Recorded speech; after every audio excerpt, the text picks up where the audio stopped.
video, I am going to give you 7 tips on how to say bye-bye to that dreaded travel belly bloat.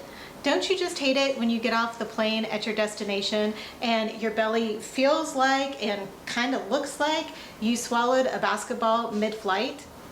The last thing we need at our age is anything extra around those love handles. So let's get you off of that plane with as little extra air as possible. Make sure you stick till the end for one of the most surprising tips of all. Let's get started. If this is your first time to the Gen X Gypsy channel, welcome. This is a channel about travel, adventure, and lifestyle for those of us in our midlife who want to live our best life. And if that sounds like you, please subscribe, like, and share this video with someone else who might enjoy it too.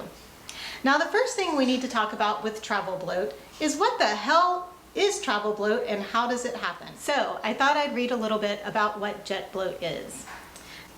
Basically, although aircraft cabins are pressurized, cabin air pressure at cruising altitude is lower than the air pressure at sea level. So at a typical cruising altitude in the range of around 36,000 to 40,000 feet, the air pressure in the cabin is equivalent to the outside air pressure of about 6,000 to 8,000 feet. So basically the height of a pretty tall mountain. I'm from Oregon, so it's even higher than, say, Mount Hood. Sorry, that's not right. As a consequence, less oxygen is taken up by the blood and then gases within the body expand.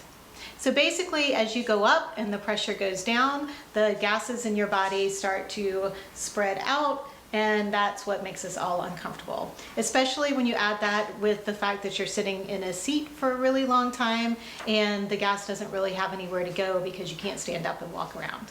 That leads us to tip number 1. Tip number 1 is to take preventative gas X or activated charcoal. They are both remedies that you can take a pill and it should help eliminate some of the gassy effects of the pressure changing. One of the brands that I like to use for activated charcoal is this charcoal caps. And what I love about the charcoal caps, I mean, besides the fact that they work, is that their slogan is to put less boom in the room. I mean, how can you go wrong with that? That's one of the best things ever. So I recommend this or even Gas X. Take it about a half an hour or an hour before you get on the plane and you should be good to go. It's helpful. It may not completely eliminate all of the gas, but at least it might help you to not be as uncomfortable for those long, 4, 5, 6 hour flights. So tip number 2.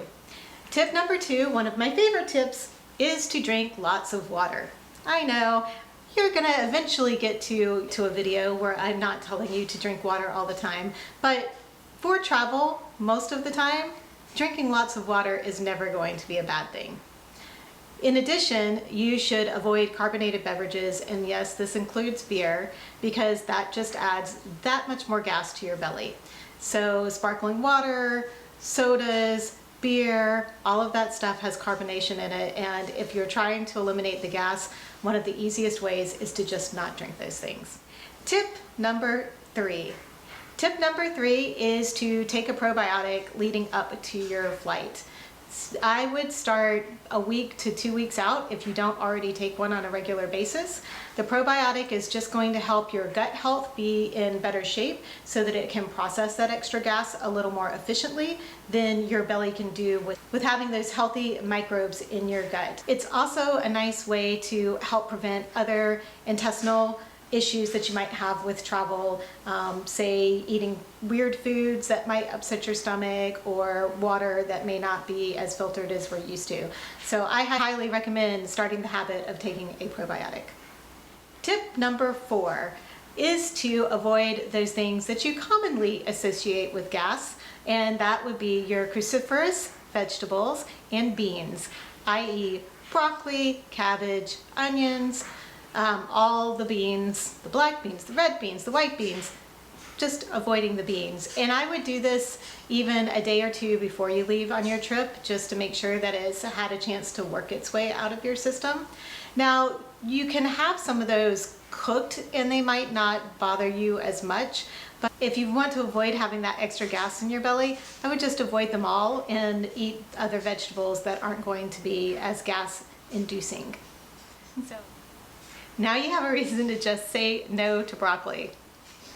Tip number 5. Now, number 5 may be a little controversial, but when you're on these long flights, you're going to want to get up and walk around anyway. I would suggest that every, hour and a half to 2.5 hours, you get up and walk around, whether you need to use the bathroom or not. Although if you're drinking all that water that you should be drinking, you should need to pee by that time. Now, do make sure you are being aware of whether the seatbelt sign is on and if the flight attendants are doing their service up and down the aisles, because you definitely want to be polite to them and allow them their space to get by. But if you can, get up every 1.5 to 2.5 hours to do a walk down to the bathroom, maybe stand around, do a couple of squats or whatever. Tip number 6. Avoiding salty foods. You will want to avoid salty food for at least 3 or 4 days before you go on your trip, and you definitely want to avoid it as much as you can during your travel days. Now, this doesn't have as much to do with the gas in your belly as it is for water retention. And again, I'm having you drink a ton of water, so if you're eating salty foods, your body's going to want to hold on to that water and not flush it out. So you want to make sure to avoid salt as much as you can and use other things to spice up your food. The Mrs. Dash spices are always a nice way to add a little flavor to your food without adding salt. And now we've made it to tip number 7, our last tip, and one of the tips that I found the most surprising when I was doing my research, and that is to limit chewing gum or sucking on hard candy.